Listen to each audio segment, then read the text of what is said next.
السلام عليكم ورحمة الله وبركاته. كيف حالكم؟ شو أخباركم؟ اللهم صل وسلم وبارك على سيدنا محمد أفضل الخلق وعلى آله وصحبه وسلم. اليوم حبيت أرجع معاكم في فيديو جديد، وأشكركم على تعليقاتكم وعلى اللايكات وعلى المشاهدات وعلى الاشتراكات. جميلكم والله، يعني أنا عارفة كيف الواحد يعني يوصل لكم سعادته فيكم وبوجودكم في حياتنا.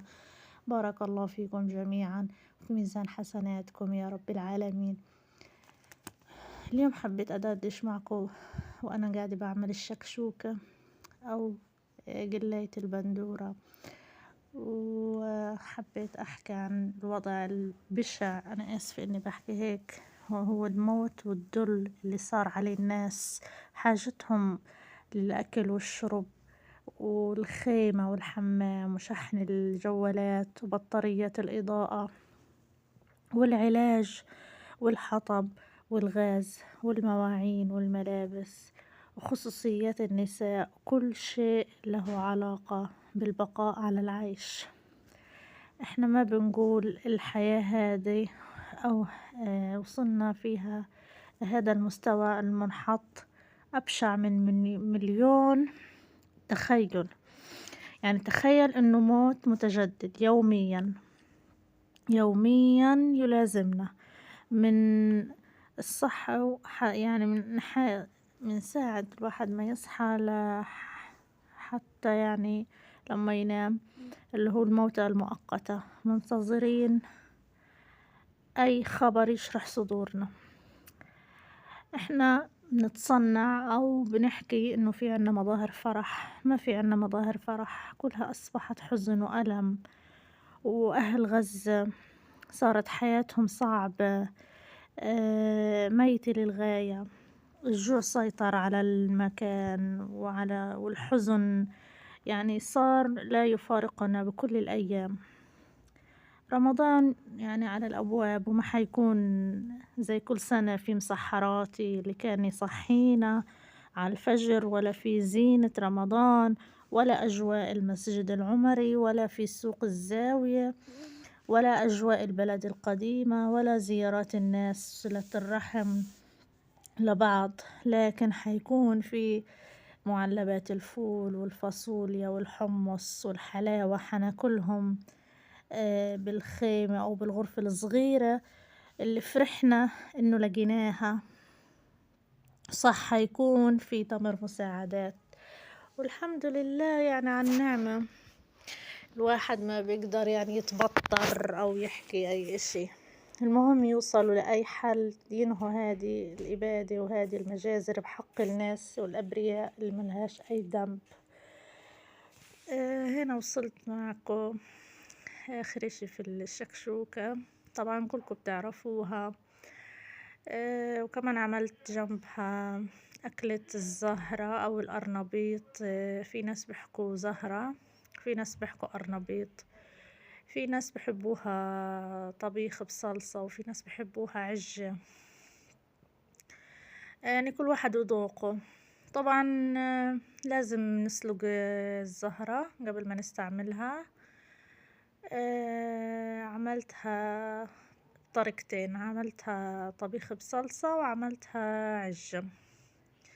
هنا حطيت عليها مية حلوة للسلق، سلقتها ربع ساعة، تحتاج كتير سلق عطول يعني تستوي. حطيت ملح لما صفيتها بعد السلق، خلصت سلقها وصفيتها زي ما انتو شايفين البخار. بعدين بقليها للطبيخ زي ما هي هيك، بقليها. هنا كنت بحضر في الخلطة تاعت عجة الزهرة. هنا حطيت طحين، حطيت بيضة، وبحط التوابل وفلفل أحمر، طبعا شيء أساسي فيها، وفيها بقدونس بس ما كانش متوفر عندي، وهذا كمون. طبعا انتم ملاحظين الكمون في كل الطبخات بحطه وفلفل أسود وملح وشوية كركم، وبضل أحرك في الخلطة طبعا بحركها لغاية ما كل المكونات تتجانس مع بعضها البعض. شايفين؟ بضل احرك احرك لغاية ما كله يدخل في كله. هنا تبلت زهرة العجة، طبعا حطيتها في السيرج أسفع منظر المقلاة، وبضل أتبل وأحط. وبعدين بعد ما أخلص بعمل تاعة الطبيخ. هاي تاعة المشاط، هين بوريكم شكلها كيف طلع بعد القلي. هاي الشكل النهائي إلها. هنا بقلي للطبيخ، وبعدين استناها تتحمر، وبعدين بجيب بصلة طبعا للطبخة، بحطها في الطنجرة، بقطعها ناعم مع شوية زيت نباتي، وبحركها شوي، وبحط الصلصة بعد ما ادوبها في مية حلوة زي ما انتم شايفين. بعدين بصير اخليها شوي تغلي. طبعا فيش لحمة، الراعي الرسمي يعني طبيخي بدون لحمة. يضحكوا علي. وبخليها تغلي.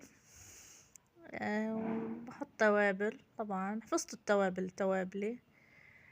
وبصير اطلع من المقلاة وبصفيه وبديره على الصلصة اللي صارت تغلي. انا ما بكتر كمية المي والصلصة، حسب يعني الزهرة، مش كتير يعني تاعت الطبيخ.